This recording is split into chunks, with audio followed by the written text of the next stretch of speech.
to introduce our final speaker for the conference, Theo Wildcroft. And Theo is going to be talking to us about, surprise, surprise, a new book launch. And so this was a great surprise to me that I found out, and I had a discussion with Theo, what was it, last week, that Theo's book, Yoga Studies in 5 Minutes, which she will describe to you now, came out.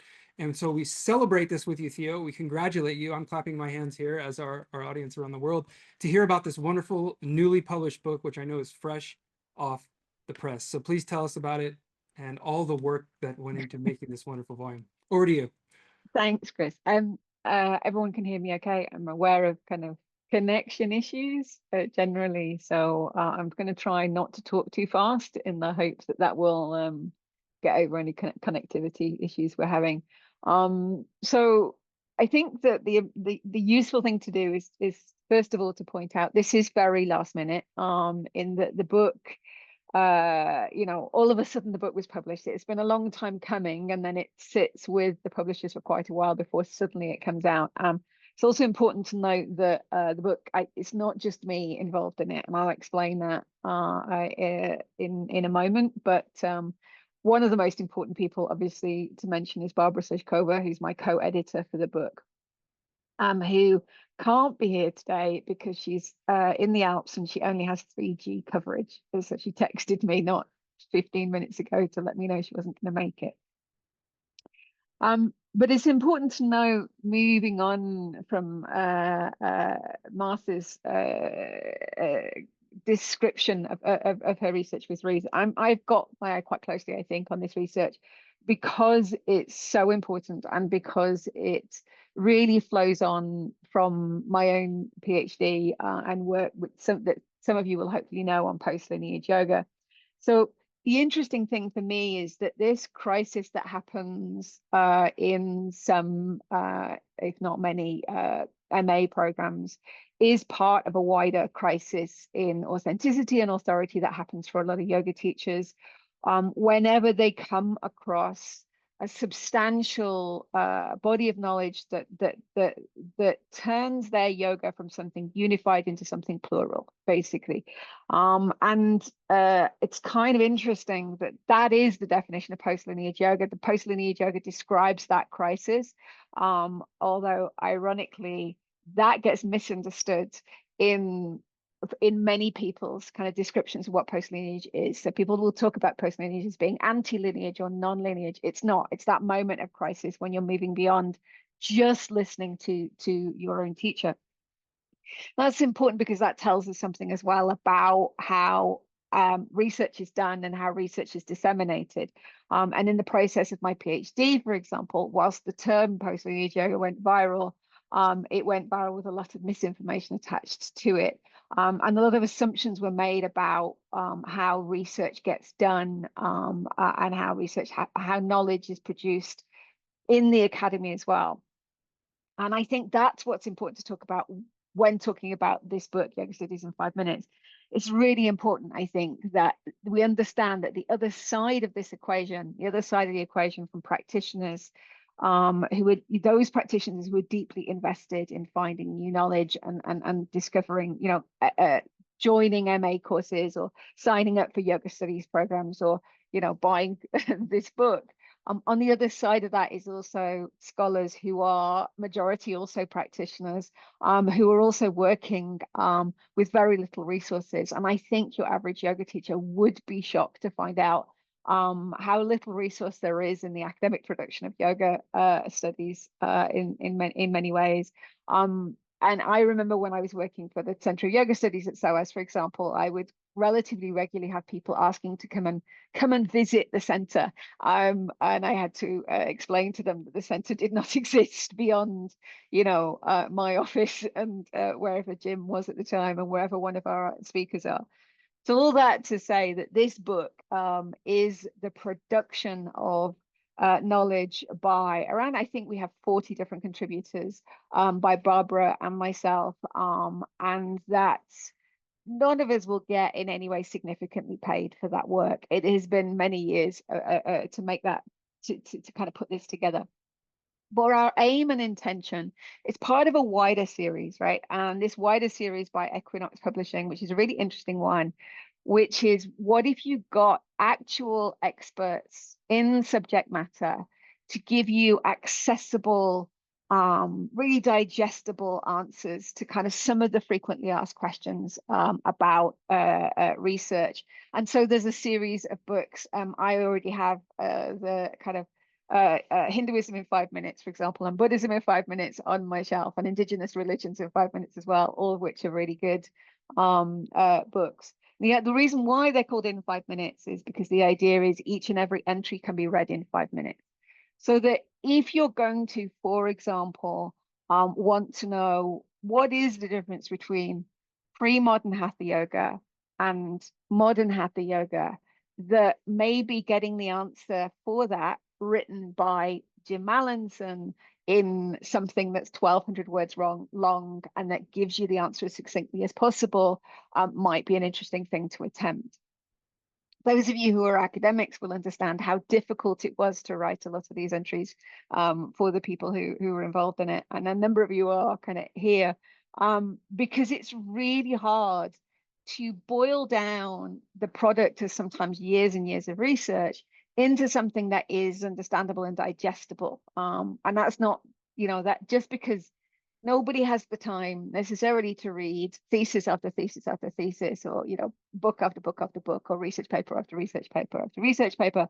So therefore, our intention was like, can we get this into a form that really works, and works not just for kind of yoga practitioners and yoga teachers who might want these kinds of answers, but also for academics who are non-specialists in yoga studies, who also end up teaching a little bit about yoga in their courses in kind of contemporary spirituality or whatever else it might be, and just really want to know what on earth is the Hatha Yoga Pradipika, or can women practice yoga, for example, all of which are kind of answers that we have in the book.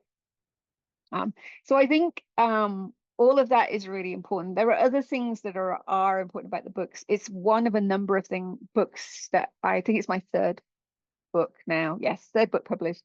And pretty much anything that I have been involved in producing that's kind of outward facing, that practitioners might want to read, has been co-authored or co-edited in some way. And I think that really helps with this idea of really getting people to understand that there are a plurality of perspectives.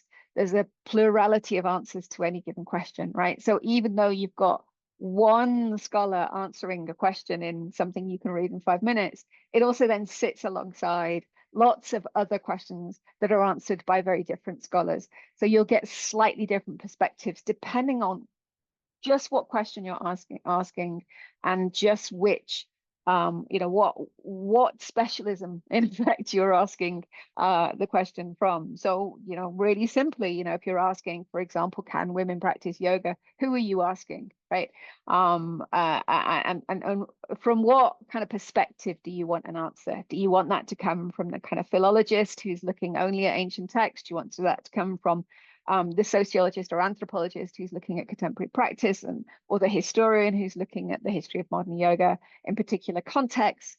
All of these things, right, are really important. So I think the sheer numbers of people that we have involved in this book is really what makes it work. I do want to just take the opportunity to thank everyone who does the absolute honor of some people producing not just one entry, but in some cases 5 or 6, which is it's a lot.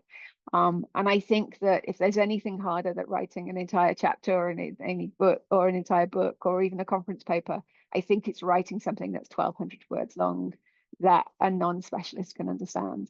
But that's the task ahead of us. And I think that, again, leading on from kind of what Martha's saying and Martha and Ruth's work in general, I think so long as we're staying in good conversation and open conversation between all the different kinds of practitioners, scholars, scholar practitioners, scholars, researchers, practitioners, scholars, researchers, teacher trainers, contractors, and everything else, writers and everything else.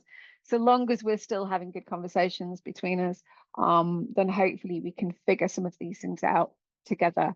But there are principles that are emerging, and I think one of them is about plurality of voices, and one of them is about how we support and make this work happen, because it's not easy, and most of us are doing it with very little kind of time and resources to do it.